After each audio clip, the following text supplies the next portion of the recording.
My friends, Buck and Brock, sent him because they couldn't make it. And they do. You were actually the guy behind putting together a lot of their, yeah, okay.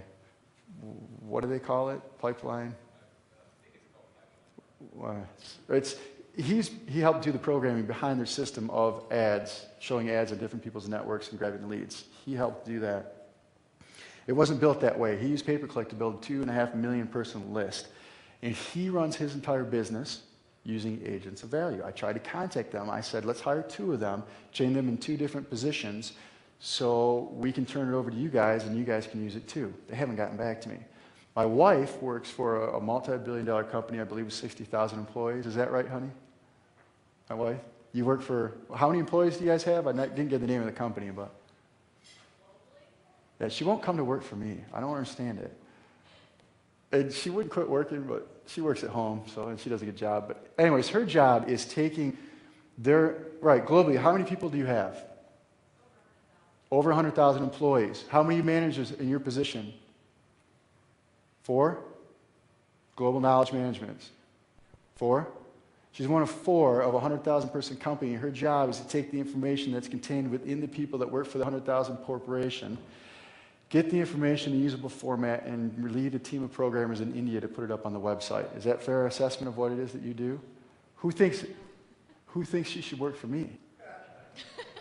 I could pay her more. There's more benefits, but she likes her job. She's done a great job. You should thank her too because she came in and cracked the whip. I keep telling people, I'm the money maker in my business. Anything that I have to do that doesn't make money costs me money. I don't want to train people. I used to get paid to train people. I was a sales trainer. I was really good at it. That's how I kept moving up the corporate ladder. But I didn't make as much money as I can make in a day now, sending out one simple email. And that's a lot of money, by the way. So, but we try to outsource it. But I told my wife, I said, we got to do this. I said, but it needs to look pretty, it needs to be organized, and I really want to deliver the best product ever because I've had these coaching clubs, and I like to inspire people, I like to motivate, I like to share ideas. John Reel, who's one of the speakers, keeps asking me, why are you doing this? Why are you sharing your stuff?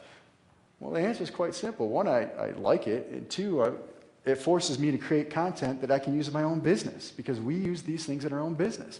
So if I say I'm going to create something else for you guys, then I got to do it and use it in my own business. The point I'm trying to make is you need to outsource it. So agents of value, my wife will be working on that. I told her she needs to quit. She won't listen to me. But we'll contact them because several people in the room said they use agents of value also. And another friend of mine, he runs his business on one agents of value person, does millions. Another friend of mine who also is very famous and runs a multi-million-dollar business, not doing much work at all, but he's got over 1 million people on his mailing list that he built the hard way. Once again, not through co-registrations, which there's nothing wrong. You guys do the best job. Their co-registration system is real-time. That's what's the beauty of it. It's not one of those co-registration deals where you wait 3 months to get the leads and by then they're dead. He helped design the system for Pipeline where they capture the leads real-time and funnel them directly into your autoresponder. Those are great co-reg leads. But when someone says co-reg leads, you need to ask them, how many other people have these leads and how old are these damn leads? Because if they're more than a week or 2 old, they're not nearly as good as if you grab somebody right now when they're hot and ready and they say they bought something on a website and the offer comes up and says, would you like some more information about losing weight because it's the first of the year? They say yes. They're ready to buy right then. If you wait 3 weeks to get back to them, you're going to lose the sale.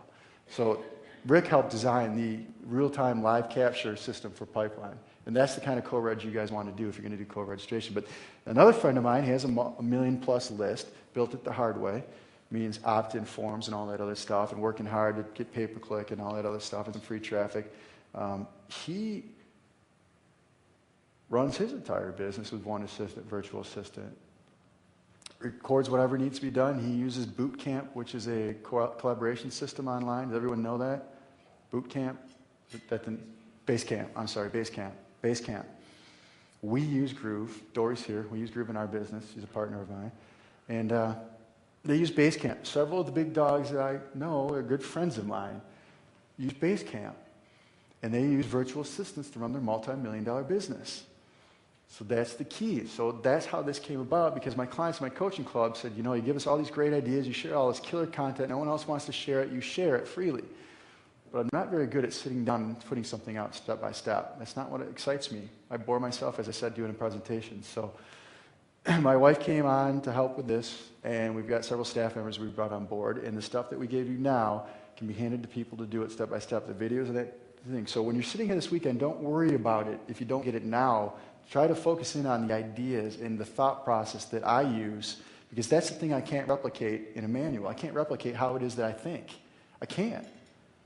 So while you're here, keep in mind that I'm going to share with you anything you want. You ask me a question, I'll tell you what I would do. I'll show you how I do it. I'll show you some of my websites that we built for this that you can build yourself too using the same tools we gave you step by step to do.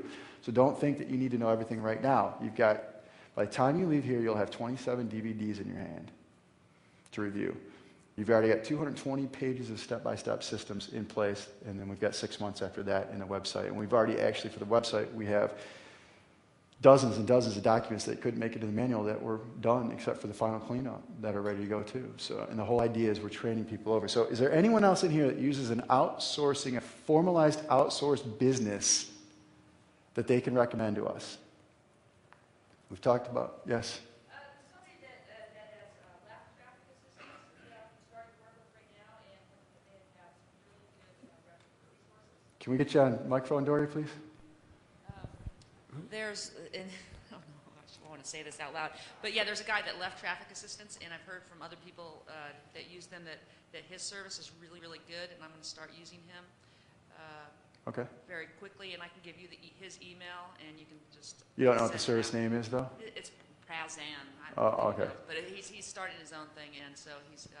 Okay, because really we actually, in our business, we're joint partners in a corporation. We used traffic assistance for a while, but that didn't work out for us. Yeah, it's pretty tough. I do have a traffic assistant that I work with exclusively, but I had to work with him a long time to get him up to speed. Well, that's the trade-off.